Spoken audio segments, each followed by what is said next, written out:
Continuamos. Fíjense cómo son lesiones biológicas, donde ustedes pueden apreciar que hay vasos sanguíneos inmovilizados. Un diagnóstico diferencial de ese tipo de lesión es sarcoma de Kaposi. ¿A qué virus lo asocian? ¿A qué virus?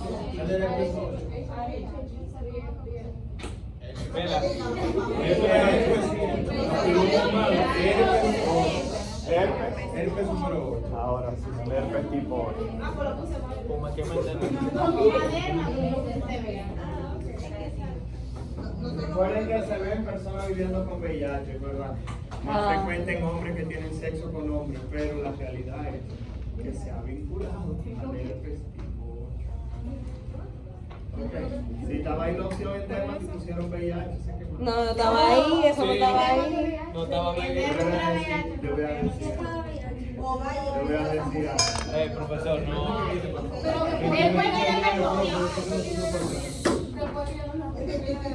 Cuando ella publique, le avisamos. Ella me mandó la foto y yo le dije a ustedes, ¿qué están los que van a tomar el examen de infección? Yo una pata. Ay, hombre. Ella no entendió, pero ustedes saben explicar. No, lo dejamos así, lo dejamos Yo le así. explico. Ok, joven, continuamos. Siguiente. Entonces, fíjense que hay manifestaciones cutáneas de ese tipo.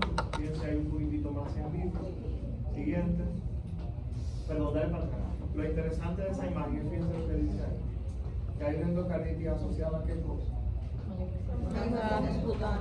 Asociado a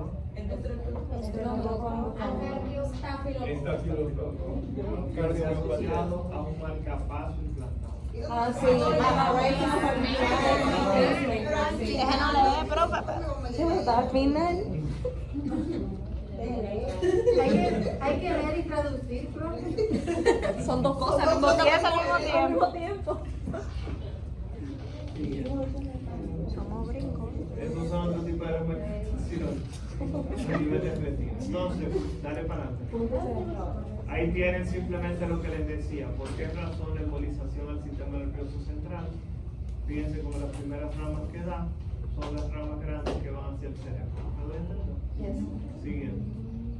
Y lo que les decía, la otra circulación, la del lado derecho, ¿va para dónde? Para los pulmones. Por eso el lado derecho lo más frecuente que hagan tromboembolismo. Siguiente. Entonces ahí tienen los criterios de Diu codificados para endocarditis. Lamentablemente eso se lo tienen que embotellar.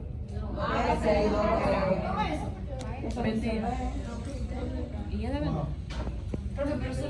Eso no se lee. Pero ustedes lo buscan en internet porque ustedes lo escriben así mismo. Criterio de Diu modificado y ya. Y ustedes tienen una referencia también por la muerte de Diu. Se hace lo chiquito para que lo cambien. Siguiente. Entonces, para hacer el diagnóstico de endocarditis infecciosa, reconocer que hay varios marcadores de inflamación, como puede ser que el paciente tenga anemia, porque ya dijimos que el hierro es un reactante de fase aguda. Negativo. Caramba, te lo aprendí. Coño, gente. Tenemos también que puede aumentar la eritrosedimentación. Y reconocer que la endocarditis es la enfermedad que tiene la mayor cantidad de hemocultivos positivos. Hasta el 65% de todos los hemocultivos que usted le van a hacer a un paciente con endocarditis deberían regresar positivos. Para la mayoría de las enfermedades, incluyendo por ejemplo neumonía, que el paciente esté muy malito, solamente un 30% de los hemocultivos vienen positivos. Con endocarditis un 60 o 65%. Lo otro que hay que decir es que es reconocer que para tomar un cultivo en un paciente que tiene endocarditis, tienen que ser, como se conocen, sets de hemocultivos. En la práctica de verdad verdadera, nadie toma de que 3 sets de hemocultivos. Pero si ustedes tuvieran un hospital de los Estados Unidos de Nueva York, esa es la práctica. Significa tomar 3 frascos en cada set. Me explico, el paciente llega, tú le tomas un hemocultivo en este brazo y en una pierna. ¿Me doy a entender? Y después, media hora después, tú le tomas 3 frascos en sitios más o menos similares. Y media hora después le tomas 3 cultivos en 3 sitios diferentes. Aquí hay un problema. No, bueno, préstame tu mano. Aquí hay un problema. Y es que le toman la muestra de sangre a la paciente y con esa misma jeringa lo cultivan en los 3 frascos. ¿Entienden lo que estoy diciendo? Están en lo mismo. Muchísimas gracias. Porque lo que se quiere es disminuir el riesgo de contaminación de la muestra. ¿Por qué disminuir el riesgo de contaminación? ¿Cuáles son las agentes causales más frecuentes de endocardititis? Staph y estrés. ¿Cuál es la flora más frecuente de la piel? Estrés. Entonces, ¿qué ocurre? Tú tienes que saber si realmente hay contaminación o no. Si tú tomaste 3 cultivos en 3 sitios diferentes y te crece el staph en 2 o en 3 frascos, ese es el agente. Si te crece en uno solo, podría ser contaminación. ¿No? O sea que lo que estoy diciendo con esto es que la toma de varios seres en un cultivo es para uno tratar de disminuir la probabilidad de que sea contaminación lo que acabo de cultivar. ¿Estamos claros? Perfecto. Recuerden que el paciente puede presentar compromiso renal. ¿Por qué? Porque esos trombos o esos émbolos que pasen a la circulación, reconocer que el riñón filtra toda la sangre del cuerpo en 5 minutos, pueden simplemente lesionar parte del riñón. Glóbulos blancos altos. Y lo que dijimos de que siempre hay que pedir estas pruebas, hígado, riñón, etc., para uno saber qué medicamentos utilizar y sobre todo qué dosis de medicamento administrar a los pacientes. Siguiente. Entonces, aquí venimos al caso. Hay que hacer estudios de imágenes a las personas con endocarditis. Sí. Existen varias pruebas. Una de ellas es la ecocardiografía, que a pesar de que suena chulo, ecocardiografía, eso no es más que hacer una sonografía al corazón. El ecocardiograma, no todo el mundo sabe, pero lo del asunto del ecocardiograma es lo siguiente. El ecocardiograma se puede hacer de 2 modalidades. Un eco transtorácico, que es que usted pone el transductor aquí y lee y ve lo que puede encontrar. Y hay otro que es transesofágico, que se introduce una sonda de lectura a través del esófago. Esa sonda a través del esófago, usted está más cerca del corazón y por ende es más sensible. Pero ¿qué ocurre? Este tipo de estudio es más caro y es invasivo y tiene mayor cantidad de complicaciones. Se puede asociar a un síndrome que se llama síndrome de Borgheide, o se escribe Borjave, que es la ruptura espontánea del esófago. Entonces, ¿qué ocurre? El eco transesofágico generalmente se reserva para 2 situaciones. Ojo aquí. Se reserva primero que nada cuando yo sospecho que el paciente tiene endocarditis y el eco transtorácico salió normal. Número 2, cuando la endocarditis que estoy sospechando está ocurriendo en una válvula protésica. Repito, la investigación de endocarditis en válvula protésica debería hacerse como un eco transesofágico. Entonces, repito, Balcácer, ¿y por qué es eso? Porque el eco transtorácico solamente va a encontrar de 6 a 7 casos de endocarditis. Lo que quieres ha dicho que hay 4 o 3 que no las va a encontrar. Mientras que el transesofágico va a encontrar 9 de cada 10 endocarditis. Wow. Por eso es que el transesofágico, repito, si tengo la sospecha como quiera, entonces le hago el transesofágico. ¿Estamos claros? ¿No? Entonces continuamos. Entonces, con respecto del segundo, lo primero era hacer sospecha de endocarditis y el torácico me salió bien y yo mira, es una endocarditis en el nombre de Dios. ¿Y el otro? Y el otro es cuando es una endocarditis asociada a válvulas protésicas. Válvulas protésicas es que yo te coloque una válvula, por ejemplo, metálica. También esa gente que cuando ustedes están al lado suena como tienen una válvula de metal. Muy bien. Entonces, ¿qué ocurre? El test de ventilación perfusión es una prueba que en inglés tiene una sigla, VCRP, que es ventilación sobre la cantidad de sangre que lleva el pulmón. Esa es la prueba de elección en tromboembolismo pulmonar. Esa prueba de ventilación perfusión, si es una endocarditis del lado derecho y sale alterada, ¿qué dice? Que el paciente está embolizando el pulmón y esto tiende a suceder, es una endocarditis. Lo otro es que si no puedo hacer un test de ventilación perfusión, puedo hacer una tomografía, le faltó un apellido, que es tomografía helicoidal, para buscar la presencia de algún coágulo en la circulación pulmonar. Y eso me habla entonces de tromboembolismo y me sugiere que el paciente tiene una endocarditis de qué lado. derecho. Excelente. Siguiente. Entonces, ahí tenemos algunas opciones de tratamiento, pero siguiente. Rapidito, dale para adelante. Quita eso, no te metas. Rapidito.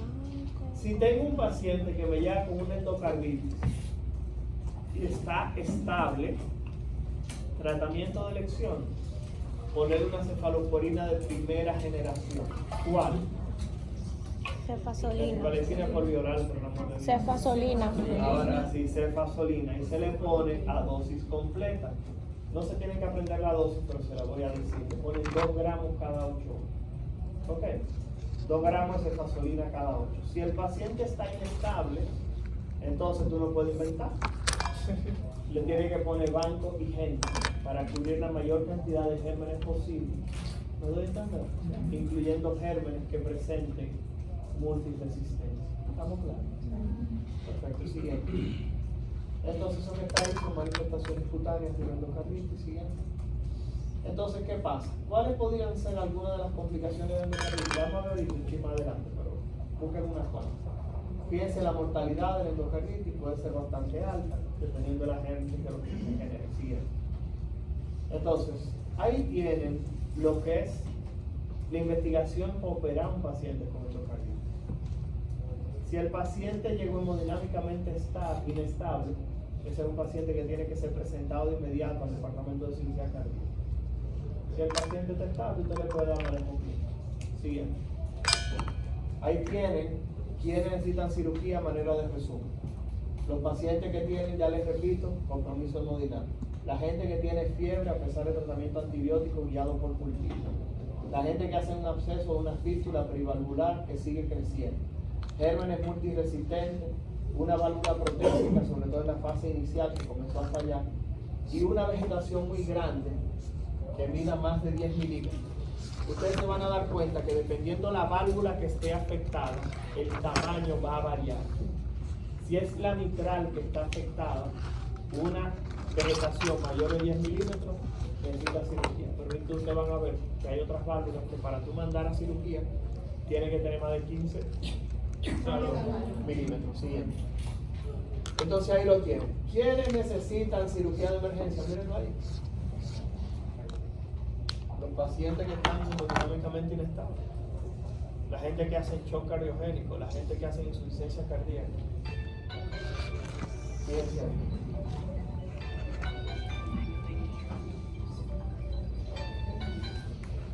Yo te escribí por WhatsApp. Creo que me va a dar cena en San Pedro. Creo que me va a dar cena mañana en San Pedro.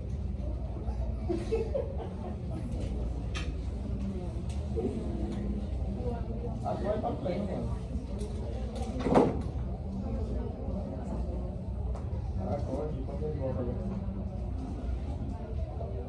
Es lo que te estoy diciendo.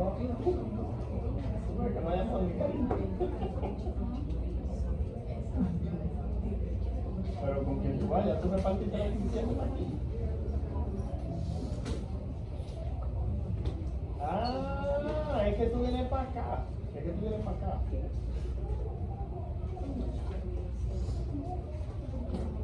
Ah, no, está bien, acá me lo tienes. Como dice Ledema, no me siento querido.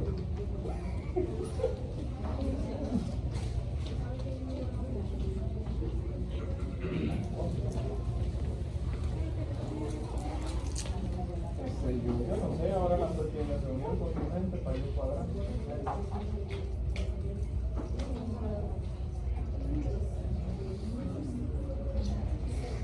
Los que son cantadores, ¿verdad? Y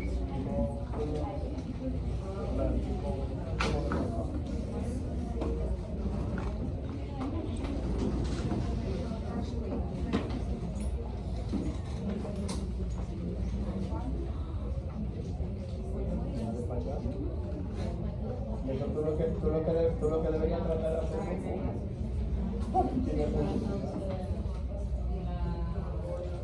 eso a mí. Te quiero, ahí te llamo. Ok, joven.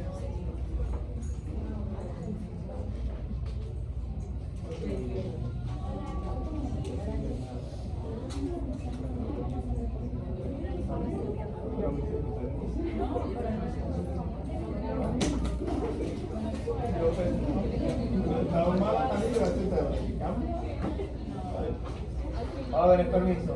Entonces, ¿pueden escribir? ¿Verdad? Música de violín. Seguimos. Entonces, jóvenes, permiso. Ahí tienen más que nada cambio siguiente.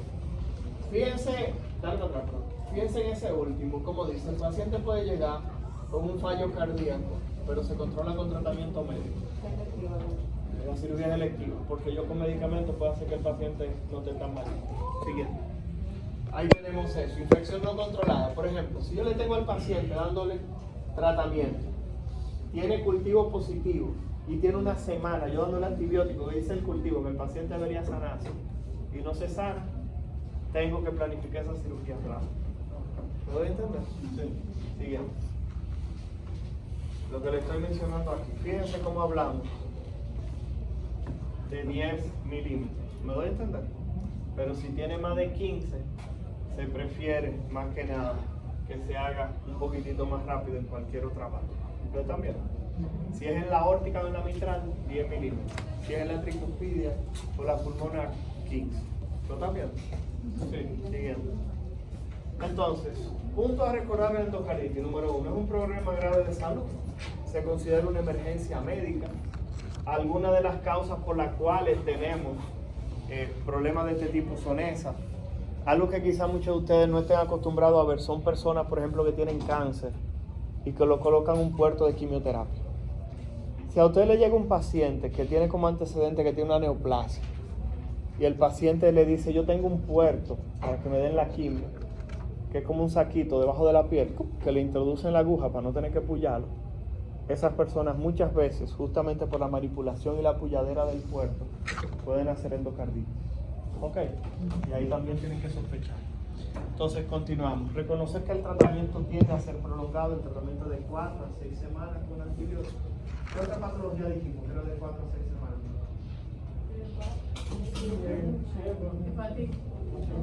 La osteomielitis, el tipo tal. Ok, y recuerden que aquí tienen algunas de las indicaciones de cirugía. Una infección persistente, el proceso embólico, compromiso hemodinámico y complicaciones alrededor de la válvula. Siguiente. Entonces, ¿qué necesita conocer un médico general del endocarditis? Esto es importante. Cualquier paciente que tenga algún tipo de condición que lo ponga en riesgo de hacer endocarditis y llega con fiebre o llega con un soplo nuevo, repito, si en el MIR o en el USMLE quieren que usted sepa que el paciente tiene una endocarditis, le van a decir que el tipo tiene fiebre y ahora tiene un soplo que no tenía antes. Del que le digan eso, de una vez tienen que pensar que es una endocarditis. ¿Me doy entender? Mírenlo ahí. Mírenlo ahí debajo, porque esto generalmente es lo que en los exámenes que ustedes van a tomar de ahora en adelante le tiene que sonar en la cabeza. Tiene un soplo nuevo, hasta que se muestre lo contrario de endocarditis. Aún te lo digan en el caso, tiene una endocarditis. Pero después te dicen, el tipo vive en la calle, está lleno de picar y no está respondiendo al tratamiento con vancomicina. ¿Qué te están diciendo entonces? Por tener la Quintana. ¿Quién? Que sé que Quintana. Por decir la voz. ¿Y por qué no responde a la banca? ¿Por qué no responde a la banca? ¿Por qué no responde a la banca? Porque no la cubre. ¿Por qué? Porque la banca no la cubre coco, el alcohol. La banca no cubre coco gran ¿Y positivo. la bastonela es un? Sí, Bacilo negativo. Ven que chulo, no es tan difícil cuando usted puede asociar la cosa con otra. Siguiente. Entonces ahí tienen más que nada eso, si ustedes se lo leen, que es bastante interesante. El PPT ya lo tiene, no tiene que tirar fotos, ese PPT lo tiene también. Es que uno se siente más, Uno no la tiene ahí ya.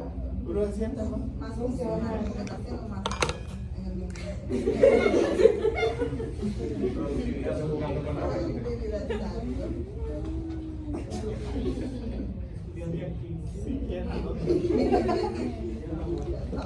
Ok, entonces vamos a revisar otra pregunta más del examen de Exacto. ayer.